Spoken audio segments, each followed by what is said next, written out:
ಈಗಿನ ಕಾಲದಲ್ಲಿ ನಮ್ಮನ್ನ ಬೆನ್ನು ತಟ್ಟಿ ಪ್ರೋತ್ಸಾಹ ಮಾಡ್ತಕ್ಕಂಥ ಜನರಲ್ಲಿ ನಮ್ಮವರು ಅಂತಿರೋದು ತುಂಬಾ ಕಡಿಮೆ. ಅದರಲ್ಲೂ ನಮ್ಮನ್ನು ನಾವೇ ಪ್ರೋತ್ಸಾಹಿಸ್ಕೊಂಡು ಮುಂದೆ ಸಾಗ್ತೀವಿ ಅನ್ನೋದಾದರೆ ನಮ್ಮಲ್ಲಿರ್ತಕ್ಕಂತಹ ವೈಯಕ್ತಿಕ ನಿಲುವಾಗ್ಬೋದು, ಅದೇ ರೀತಿ ನಮ್ಮಲ್ಲಿರ್ತಕ್ಕಂಥ ಆತ್ಮವಿಶ್ವಾಸ ಆಗ್ಬೋದು ಹೆಚ್ಚಾಗ್ತಾ ಹೋಗುತ್ತೆ. ಈ ಒಂದು ಒಳ್ಳೆ ಮೆಸೇಜ್ ನಿಮ್ಮೆಲ್ಲರಿಗೂ ಇಷ್ಟ ಆಯಿತು ಅಂತ ಭಾವಿಸ್ತಾ ನಮ್ಮ ಚಾನಲ್ಗೆ ನಿಮ್ಮೆಲ್ಲರಿಗೂ ಸ್ವಾಗತ. ವೆಲ್ಕಮ್ ಬ್ಯಾಕ್ ಟು ಪಂಡುನಾನಾಸ್ ವರ್ಲ್ಡ್. ಅದೇ ರೀತಿಯಾಗಿ ನೀವೇನಾದರೂ ನಮ್ಮ ಚಾನಲನ್ನು ಫಸ್ಟ್ ಟೈಮ್ ವಾಚ್ ಮಾಡ್ತಾ ಇದ್ದರೆ ದಯವಿಟ್ಟು ಸಬ್ಸ್ಕ್ರೈಬ್ ಆಗಿ, ಹಾಗೆ ಪಕ್ಕದಲ್ಲಿರುವಂಥ ಬೆಲ್ಲೈಕನ್ನ ಕ್ಲಿಕ್ ಮಾಡಿ ಆಲ್ ಅನ್ನೋ ಆಪ್ಷನನ್ನು ಪ್ರೆಸ್ ಮಾಡೋದ್ರಿಂದ ನಾನು ಹಾಕುವಂಥ ವಿಡಿಯೋನ ನೀವೇ ಫಸ್ಟ್ ನೋಡ್ಬೋದು. ನಾನು ನಿಮ್ಮ ಹತ್ರ ಶೇರ್ ಮಾಡಲಿಕ್ಕೆ ಇವತ್ತು ತಂದಿರುವಂಥ ವಿಡಿಯೋ ತುಂಬಾ useful and interesting and also inspiring ಆಗಿರುತ್ತೆ ಅಂತ ಭಾವಿಸ್ತಾ ಇವತ್ತಿನ ವಿಡಿಯೋನ ನಾನು ಸ್ಟಾರ್ಟ್ ಮಾಡ್ತಾ ಇದ್ದೀನಿ. ಅಂದಹಾಗೆ ಇವತ್ತಿನ ಬ್ರೇಕ್ಫಾಸ್ಟ್ ಬಂದು ಲೆಮನ್ ರೈಸ್ ಆಗಿದೆ. ನೀವು ಸಹ ನಿಮ್ಮೆಲ್ಲರ ಬ್ರೇಕ್ಫಾಸ್ಟನ್ನು ಮಾಡಿ ನಮ್ಮ ವಿಡಿಯೋನ ನೋಡ್ತಾ ಇದ್ದೀರಾ ಅಂತ ಆಶಿಸ್ತಾ ಇದ್ದೀನಿ. ಹಾಗೆ ನಾವು ದಿನದ ಎಲ್ಲ ಕೆಲಸಗಳನ್ನು ಮಾಡಿ ಮನೆಯಲ್ಲಿ ಆರಾಮಾಗಿ ಕುಳಿತುಕೊಳ್ಳೋದಂತೂ ಒಂದು ಸ್ವಲ್ಪ ಸಮಯ ಅಷ್ಟೇ. ಆ ಸಮಯದಲ್ಲಿ ನಾವು ನಮ್ಮ ಸೆಲ್ಫ್ ಕೇರ್ ರೊಟೀನನ್ನು ಒಂದು ಚೂರು ಗಮನ ಇಟ್ಟು ಫಾಲೋ ಮಾಡಬೇಕಾಗತ್ತೆ. ಹಾಗಿದ್ದಾಗ ಮಾತ್ರ ನಾವು ಬೇರೆ ಚಟುವಟಿಕೆಗಳನ್ನು ಎನರ್ಜೆಟಿಕ್ ಆಗಿ ಅದೇ ರೀತಿಯಾಗಿ ಆ್ಯಕ್ಟಿವ್ ಆಗಿ ಮಾಡಲಿಕ್ಕೆ ಸಾಧ್ಯ. ಸೊ ಈ ಒಂದು ವಿಡಿಯೋಲಿ ನಾನು ನಿಮಗೆ ಸೆಲ್ಫ್ ಕೇರ್ ರೊಟೀನ್ ಬಗ್ಗೆ ಹಾಗೂ ಅದರ ಒಂದು ಇಂಪಾರ್ಟೆನ್ಸನ್ನು ನಾನು ಶೇರ್ ಮಾಡ್ತಾ ಹೋಗ್ತೀನಿ ನನ್ನ ಒಂದು ಡೈಲಿ ರೊಟೀನ್ ವ್ಲಾಗ್ ಜೊತೆಗೆ.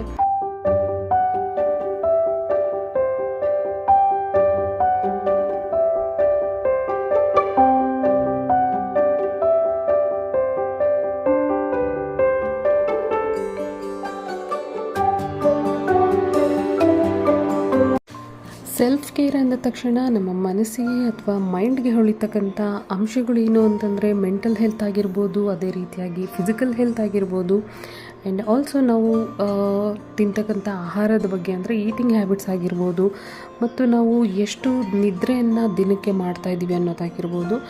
ಅದೇ ರೀತಿಯಾಗಿ ನಮ್ಮ ಒಂದು ಹೆಲ್ದಿಯರ್ ರಿಲೇಷನ್ಶಿಪ್ಸ್ ಅಂದರೆ ನಮ್ಮ ಸುತ್ತಮುತ್ತಲಿನ ಒಂದು ಸಹ ಸಂಬಂಧಗಳ ನಡುವಿನ ಒಂದು ಆರೋಗ್ಯ ಅನ್ನೋದು ಹೇಗಿದೆ ಅನ್ನೋದು ತುಂಬಾ ಇಂಪಾರ್ಟೆಂಟ್ ಆಗುತ್ತೆ ನಮ್ಮ ಸೆಲ್ಫ್ ಕೇರ್ನ ಒಂದು ಫಾಲೋ ಮಾಡೋದ್ರಲ್ಲಿ.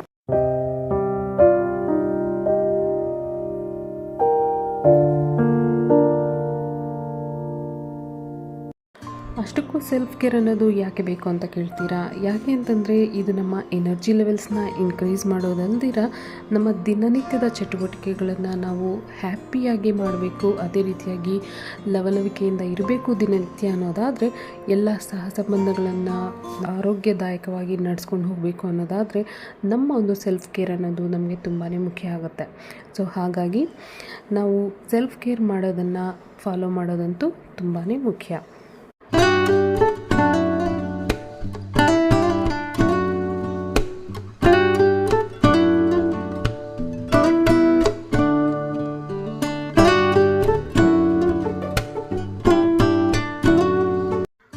ನಾವು ಒಮ್ಮೊಮ್ಮೆ ಡಿಶಸ್ ಕ್ಲೀನಿಂಗ್ ಆಗಿರ್ಬೋದು ಅಥವಾ ಕ್ಲೋತ್ಸ್ ವಾಷಿಂಗ್ ಆಗಿರ್ಬೋದು, ಅದನ್ನು ಫೋಲ್ಡ್ ಮಾಡಿ ನೀಟ್ಲಿ ನಾವು ಕಬೋರ್ಡ್ಸಲ್ಲಿ ಅರೇಂಜ್ ಮಾಡೋದಾಗಿರ್ಬೋದು, ಹೀಗೆ ನಾನಾ ರೀತಿಯ ಚಟುವಟಿಕೆಗಳಿಂದ ನಾವು ನಮ್ಮನ್ನು ಸೆಲ್ಫ್ ರೊಟೀನನ್ನು ಇರ್ಬೋದು ಅಥವಾ ನಾವು ನಮ್ಮನ್ನು ಕೇರ್ ಮಾಡೋದನ್ನು ನಾವು ಅವಾಯ್ಡ್ ಮಾಡ್ತಾ ಇರ್ತೀವಿ.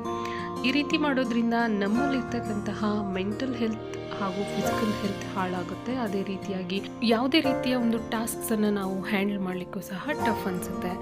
ಸೊ ಹೀಗಾಗಬಾರ್ದು ಅನ್ನೋದಾದರೆ ನಾವು ಒಂದು ಡೇನಲ್ಲಿ ನಮಗೆ ಇಷ್ಟವಾಗುವಂತಹ ಹಲವಾರು ಕೆಲಸಗಳನ್ನು ಹಾಬಿಯಾಗಿ ಇಟ್ಕೊಳ್ಳೋಕ್ಕೆ ಟ್ರೈ ಮಾಡಬೇಕಾಗುತ್ತೆ. ಅಂಥದ್ರಲ್ಲಿ ನನಗೆ ಇಷ್ಟವಾಗಿರುವಂತಹ ಕೆಲಸಗಳಲ್ಲಿ ಮುಖ್ಯವಾದದ್ದು ನಾನು ನನ್ನ ಪಾಪು ಜೊತೆ ಸ್ಪೆಂಡ್ ಮಾಡ್ತಕ್ಕಂಥ ಟೈಮ್ ಆಗಿದೆ.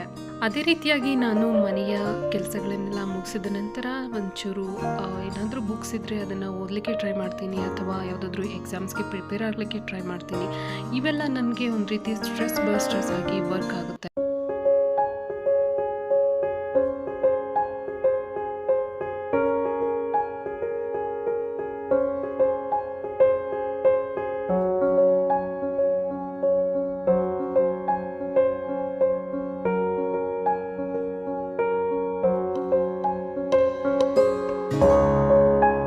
ನಾನು ಈಗಾಗಲೇ ಹೇಳಿದಾಗೆ ಸೆಲ್ಫ್ ಕೇರ್ ಅಂದ ತಕ್ಷಣ ನಮ್ಮ ಮೆಂಟಲ್ ಹೆಲ್ತ್ ಅನ್ನೋದು ತುಂಬಾ ಇಂಪಾರ್ಟೆಂಟ್ ಆಗುತ್ತೆ. ಯಾಕೆಂತಂದರೆ ನಾವು ಮೆಂಟಲಿ ಸ್ಟ್ರೈನ್ ಆದಾಗ ಅಥವಾ ಸ್ಟ್ರೆಸ್ ತಗೊಂಡಾಗ ಎವ್ರಿಥಿಂಗ್ ಕೊಲ್ಯಾಪ್ಸ್ ಅನ್ನೋ ಥರ ಆಗೋಗುತ್ತೆ. ಸೊ ಹಾಗಾಗಿ ಮೆಂಟಲ್ ಹೆಲ್ತ್ ಅನ್ನೋದು ತುಂಬಾ ಮುಖ್ಯ. ಹೆಚ್ಚು ಓವರ್ ಥಿಂಕಿಂಗ್ ಮಾಡೋದನ್ನು ನಿಲ್ಲಿಸೋದ್ರಿಂದ ನಾವು ಮೆಂಟಲ್ ಹೆಲ್ತನ್ನು ಕಾಪಾಡ್ಕೋಬೋದು. ಅದೇ ರೀತಿ ಫಿಸಿಕಲ್ ಹೆಲ್ತ್ ಕೂಡ ತುಂಬಾ ಮುಖ್ಯ ಆಗುತ್ತೆ. ಫಿಸಿಕಲ್ ಹೆಲ್ತನ್ನು ಕಾಪಾಡ್ಕೊಳ್ತಕ್ಕಂಥ ರೀತಿ ನಮ್ಮೆಲ್ಲರಿಗೂ ಆಲ್ಮೋಸ್ಟ್ ಗೊತ್ತೇ ಇದೆ. ನಾವು ಆದಷ್ಟು ಎಕ್ಸಸೈಸನ್ನು ಫಾಲೋ ಮಾಡಬೇಕಾಗುತ್ತೆ.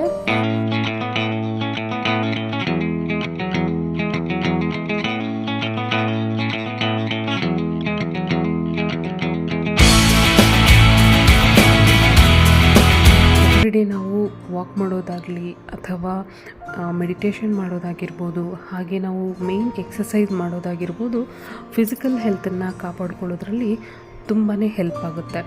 ಅಂದಹಾಗೆ ನಾವು ದಿನಕ್ಕೆ ಎಷ್ಟು ತಾಸು ನಿದ್ದೆಯನ್ನು ಮಾಡ್ತಾಯಿದ್ದೀವಿ ಅನ್ನೋದು ಸಹ ತುಂಬಾ ಮುಖ್ಯ ಆಗುತ್ತೆ. ಆ್ಯಂಡ್ ಆಲ್ಸೋ ನಾವು ಸೇವಿಸ್ತಕ್ಕಂಥ ಆಹಾರ ಸಹ ನಮ್ಮ ಒಂದು ಸೆಲ್ಫ್ ಕೇರ್ ರೊಟೀನ್ ಮೇಲೆ ತುಂಬಾ ಪ್ರಭಾವ ಬೀರುತ್ತೆ.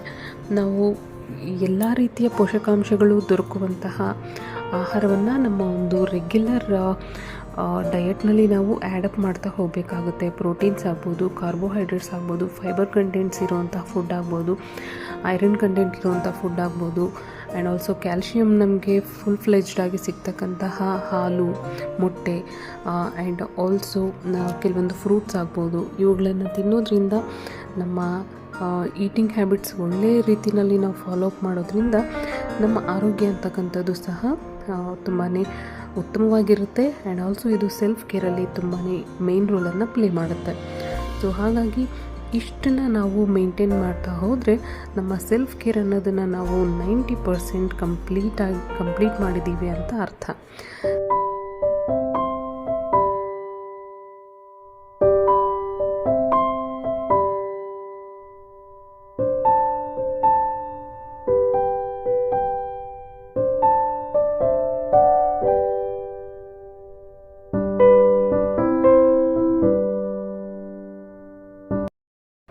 ಮೊದಲಿಗೆ ನಾವು ಮೆಡಿಟೇಷನನ್ನು ಅಭ್ಯಾಸ ಮಾಡ್ಕೋಬೇಕಾಗುತ್ತೆ. ಯಾಕೆಂದರೆ ಧ್ಯಾನ ಮಾಡೋದ್ರಿಂದ ನಮ್ಮ ಮನಸ್ಸನ್ನು ನಾವು ಕಂಟ್ರೋಲ್ ಮಾಡ್ಕೊಳ್ಳುವಂತಹ ಕೆಪಾಸಿಟಿಯನ್ನು ಹೊಂದುತ್ತೀವಿ. ಲೈಕ್ ಚಂಚಲ ಮನಸ್ಥಿತಿಯಿಂದ ಆಗ್ತಕ್ಕಂಥ ತೊಂದರೆಗಳನ್ನು ನಾವು ನಿಭಾಯಿಸ್ಕೊಳ್ತಕ್ಕಂಥ ಒಂದು ಸಾಮರ್ಥ್ಯವನ್ನು ಪಡ್ಕೊಳ್ತೀವಿ. ಡಿಸಿಷನ್ ಮೇಕಿಂಗ್ ಕೆಪಾಸಿಟಿ ಅನ್ನೋದು ಇನ್ಕ್ರೀಸ್ ಆಗುತ್ತೆ. ಸೊ ಹಾಗಾಗಿ ಮೆಡಿಟೇಷನ್ ಅನ್ನೋದು ತುಂಬಾ ಮುಖ್ಯ ಆಗುತ್ತೆ ನಮ್ಮ ಒಂದು ಸೆಲ್ಫ್ ಕೇರ್ ರೊಟೀನಲ್ಲಿ. ಹಾಗೆ ಎರಡನೇದು ಬಂದು ಬುಕ್ಸನ್ನು ಓದುವಂತಹ ಹವ್ಯಾಸವನ್ನು ಬೆಳೆಸ್ಕೊಳ್ತಕ್ಕಂಥದ್ದು. ನಮಗೆ ಬುಕ್ಸನ್ನು ಓದೋದ್ರಿಂದ ನಮ್ಮಲ್ಲಿರ್ತಕ್ಕಂತಹ ನಾಲೆಡ್ಜ್ ಅನ್ನೋದು ಇನ್ಕ್ರೀಸ್ ಆಗ್ತಾ ಹೋಗುತ್ತೆ. ಯಾವಾಗ ನಾಲೆಡ್ಜನ್ನು ಗೇನ್ ಮಾಡ್ತೀವಿ ನಮ್ಮಲ್ಲಿ ಆಟೋಮೆಟಿಕ್ಕಾಗಿ ಕಾನ್ಫಿಡೆನ್ಸ್ ಅನ್ನೋದು ಬಿಲ್ಡ್ ಆಗುತ್ತೆ. ಸೊ ಹಾಗಾಗಿ ಸೆಲ್ಫ್ ಮೋಟಿವೇಶನ್ ಅಂತಕ್ಕಂಥದ್ದು ನಮಗೆ ಬುಕ್ಸಿಂದ ಸಿಗೋದ್ರಿಂದ ಇದು ನಮ್ಮ ಸೆಲ್ಫ್ ಕೇರ್ಗೂ ಸಹ ಒಳ್ಳೆ ಬೆನಿಫಿಟ್ ಅಂತಲೇ ಹೇಳ್ಬೋದು. ಕನೆಕ್ಟಿಂಗ್ ವಿತ್ ಅದರ್ಸ್ ಅಂದರೆ ಇತರರೊಡನೆ ಒಡನಾಟ ಇಟ್ಕೊಳ್ತಕ್ಕಂಥದ್ದು ತುಂಬಾ ಮುಖ್ಯ ಆಗುತ್ತೆ. ಯಾಕೆಂತಂದರೆ ನಿಮ್ಮ ಮನಸ್ಸಿನ ಭಾವನೆಗಳನ್ನು ಇನ್ನೊಬ್ಬರೊಂದಿಗೆ ಶೇರ್ ಮಾಡ್ಕೋಬೇಕು ಅಂದಾಗ ನಿಮ್ಮ ಮನಸ್ಸಿನ ಭಾರ ಅನ್ನೋದು ಸಹ ಕಡಿಮೆ ಆಗುತ್ತೆ. ಇತರರು ನಿಮಗೆ ಕೊಡ್ತಕ್ಕಂಥ ಫೀಡ್ಬ್ಯಾಕ್ ಅನ್ನೋದು ನೀವು ಪಾಸಿಟಿವ್ ವೇನಲ್ಲಿ ತಗೊಂಡಾಗ ನಿಮಗೂ ಸಹ ಅದನ್ನು ಲೈಫಲ್ಲಿ ಇಂಪ್ಲಿಮೆಂಟ್ ಮಾಡಿಕೊಂಡು ಒಳ್ಳೆ ರೀತಿಯಲ್ಲಿ ನೀವು ಸೆಲ್ಫ್ ಕೇರನ್ನು ಮಾಡ್ಕೊಳ್ಳೋದಾಗಲಿ ಅಥವಾ ಒಳ್ಳೆಯ ಒಂದು ವೇನ ನೀವು ಮುಂದುವರಿಸ್ಕೊಂಡು ಹೋಗೋದಾಗಲಿ ಸಾಧ್ಯವಾಗುತ್ತೆ. ಸೊ ಹಾಗಾಗಿ ಇತರರೊಡನೆ ಒಡನಾಟ, ಕನೆಕ್ಟಿಂಗ್ ವಿತ್ ಅದರ್ಸ್ ಅನ್ನೋದು ತುಂಬಾ ಮುಖ್ಯ ಆಗುತ್ತೆ. ಆ್ಯಂಡ್ ಆಲ್ಸೋ ಇಲ್ಲಿ ನಮ್ಮ ಒಂದು ಸೆಲ್ಫ್ ಕೇರ್ ರೊಟೀನಲ್ಲಿ ಮೇಯ್ನಾಗಿ ನೀವು ಫಾಲೋ ಮಾಡಲೇಬೇಕು ಅನ್ನೋದಾದರೆ ಎಕ್ಸಸೈಸ್ ಅನ್ನೋದು ತುಂಬಾ ಮುಖ್ಯ ಆಗುತ್ತೆ. ಅದು ವಾಕಿಂಗ್ ಆಗ್ಬೋದು, ಜಾಗಿಂಗ್ ಆಗ್ಬೋದು, ಅಥವಾ ನೀವು ಮನೆಯಲ್ಲೇ ಮಾಡ್ಕೊಳ್ತಕ್ಕಂಥ ಸಿಂಪಲ್ ಎಕ್ಸಸೈಸಸ್ ಆಗ್ಬೋದು, ನಿಮಗೆ ಫಿಸಿಕಲ್ ಹಾಗೂ ಮೆಂಟಲ್ ಹೆಲ್ತನ್ನು ಪೂರೈಸುತ್ತೆ. ಸೊ ಹಾಗಾಗಿ ಎಕ್ಸಸೈಸ್ ಅನ್ನೋದು ನಿಮ್ಮ ಸೆಲ್ಫ್ ಕೇರಲ್ಲಿ ತುಂಬಾ ಮೇನ್ ರೋಲನ್ನು ಪ್ಲೇ ಮಾಡುತ್ತೆ. And next is engage with hobbies. ನೀವು ಹವ್ಯಾಸಗಳನ್ನು ಬೆಳೆಸ್ಕೊಳ್ಳೋದು ಸಹ ತುಂಬಾ ಮುಖ್ಯ ಆಗುತ್ತೆ. ಈಗ ಸೆಲ್ಫ್ ಕೇರ್ ಅಂದ ತಕ್ಷಣ ನಮ್ಮ ಹಾಬೀಸ್ ಯಾವ ರೀತಿ ಇರಬೇಕು, ಇದರ್ ಇಟ್ ಈಸ್ ಆಫ್ ಫಿಸಿಕಲ್ ಆಗ್ಬೋದು ಅಥವಾ ಮೆಂಟಲಿ ರಿಲೇಟೆಡ್ ಆಗ್ಬೋದು. ನಿಮ್ಮ ಹಾಬೀಸ್ ಖುಷಿ ಕೊಡೋ ಥರ ಇರಬೇಕು. ಅದೇ ರೀತಿ ನಿಮ್ಮಲ್ಲಿರ್ತಕ್ಕಂತಹ ಯೋಚನೆಗಳಾಗ್ಬೋದು ಅಥವಾ ಸ್ಟ್ರೆಸ್ ಆಗ್ಬೋದು, ಅದನ್ನೆಲ್ಲ ದೂರವಿಡುವಂತಹ ಹಾಬೀಸನ್ನು ನೀವು ಅಳವಡಿಸ್ಕೋಬೇಕಾಗುತ್ತೆ. ಫಾರ್ ಎಕ್ಸಾಂಪಲ್, ಕೆಲವ್ರಿಗೆ ಬುಕ್ಸ್ ರೀಡಿಂಗ್ ಅಂದರೆ ತುಂಬಾ ಇಷ್ಟ, ಇನ್ನು ಕೆಲವ್ರಿಗೆ ಮ್ಯೂಸಿಕ್ ಕೇಳೋದಂದರೆ ಇಷ್ಟ, ಇನ್ನು ಕೆಲವ್ರಿಗೆ ಡ್ಯಾನ್ಸ್ ಕಲಿಯೋದು, ಈ ರೀತಿ ವೆರೈಟಿ ಆಫ್ ಹಾಬೀಸನ್ನು ಅವರು ಇಷ್ಟಪಡ್ತಾ ಇರ್ತಾರೆ. ನಿಮಗೆ ಯಾವುದು ಖುಷಿ ಕೊಡುತ್ತೋ, ನಿಮ್ಮ ಒಂದು ಸೆಲ್ಫ್ ಕೇರನ್ನು ಮಾಡ್ಕೊಳ್ಳಿಕ್ಕೆ ಈ ಹಾಬೀಸ್ ಅನ್ನೋದು ನಿಮಗೆ ಇಂಪಾರ್ಟೆಂಟ್ ಅನಿಸುತ್ತೋ, ಸೊ ಆ ಹಾಬೀಸನ್ನು ನೀವು ಅಳವಡಿಸ್ಕೋಬೇಕಾಗುತ್ತೆ.